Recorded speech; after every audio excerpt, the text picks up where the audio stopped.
I'm Dr. Ashish Reddy, consultant microsurgical andrologist, Andronine Hospitals, Begumpet, Hyderabad. ఈరోజు మనం discuss చేసే topic చాలా మందిలో ఉన్న కామన్ భయం.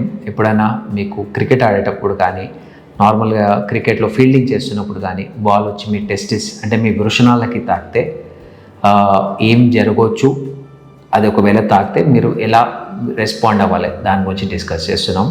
మొదటిగా టెస్టిస్కి ఎప్పుడైనా బాల్ తాకినప్పుడు చాలా వరకు కేసెస్లలో టెస్టిస్ స్వెల్ అయ్యే ఛాన్సెస్ ఉంటాయి. అంటే మీ వృషణాలు కొద్దిగా స్వెల్ అయ్యే ఛాన్సెస్ ఉంటాయి. అంటే స్వెల్ కావడానికి కామన్ కారణం చేసుకుంటే చిన్న మైక్రో బ్లడ్ లీక్స్ వల్ల కూడా డెఫినెట్లీ అవుతుంది. సో ఎటువంటి బాల్ తాకినప్పుడైనా కానీ నొప్పి డెఫినెట్లీ ఉంటుంది. కాస్త కొద్దిగా ఫోల్డ్ అయ్యి కింద కూర్చోండి.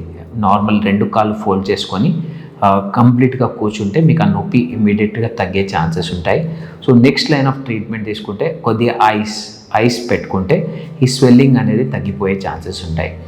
ఒక 2 days తర్వాత కూడా మీకు పెయిన్లో ఎటువంటి తగ్గడం లేదు, లేకపోతే చాలా సివియర్గా పెయిన్ వస్తుందంటే ఒకసారి స్కాన్ చేసుకోవడం చాలా మంచిది. స్కాన్ చేస్తే అసలు ఇంజురీ ఎంత ఉంది, దానివల్ల ఏమైనా ప్రాబ్లమ్స్ వచ్చినాయో మనకు ఒక ఐడియా వస్తుంది.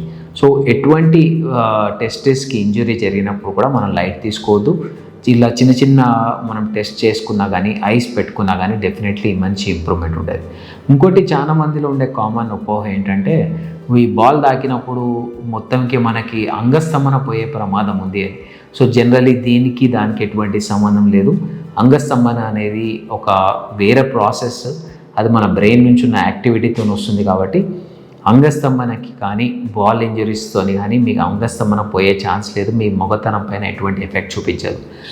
ఓన్లీ ప్రాబ్లం ఏంటంటే ఎప్పుడైనా ఇంజురీ టెస్టిస్ పైన ఎక్కువగా ఉంటే స్పర్మ్ కౌంట్ ఒకటి తగ్గే ఛాన్సెస్ ఉంటాయి.